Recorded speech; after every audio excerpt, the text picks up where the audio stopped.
Hello viewers, কেমন আছেন? আশা করি সবাই ভালো আছেন। আজ আমরা এসেছি হরিদ্বারের পবিত্র গঙ্গা আরতির সাক্ষী হতে। চলুন সেই আধ্যাত্মিক পরিবেশে ভ্রমণ করে আসি।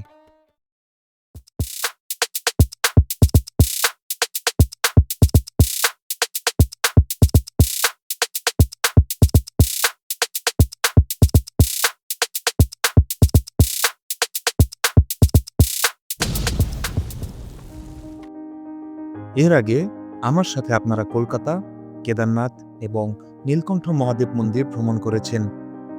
সেই আধ্যাত্মিক এবং মনোমুগ্ধকর ভ্রমণ ভিডিওগুলোর লিঙ্ক ডিসক্রিপশনে এবং আই বাটনে দেওয়া রইল। চাইলে দেখে আসতে পারেন। আজ আমরা এসেছি হরিদ্বারে।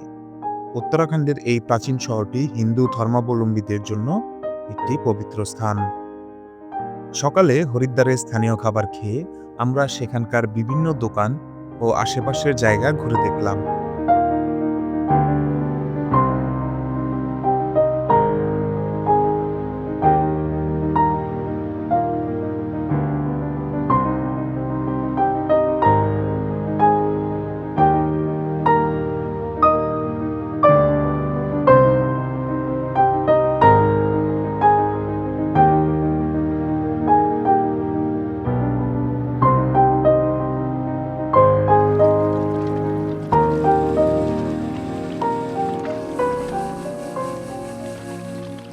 সন্ধ্যায় হরকিপৌরি ঘাটে শুরু হলো গঙ্গা আরতি।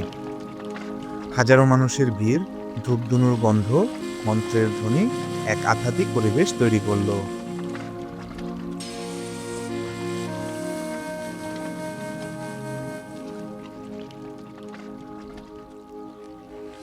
গঙ্গার পবিত্র জলে প্রদীপের আলো যেন স্বর্গীয় ছোঁয়া এনে দিল।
হরিদ্বারের গঙ্গা আরতি দেখে বেনারসের বিখ্যাত গঙ্গা আরতির কথা মনে পড়ে গেল।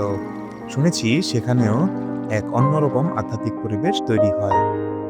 বেনারসের গঙ্গা আরতি দেখার খুব ইচ্ছে রয়েছে। তবে এখানে হাজারো মানুষের সমাগম যেন গঙ্গা আরতির পবিত্রতা সবার মনকেই ছুঁয়ে যায়।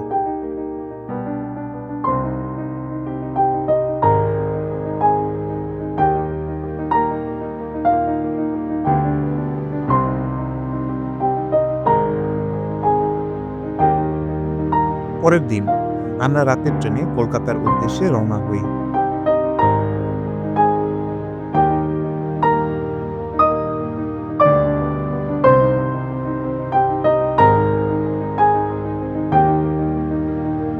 পথে অযোধ্যা স্টেশনে কিছুক্ষণের জন্য ট্রেন থামলে বাইরের দৃশ্যগুলো উপভোগ করি।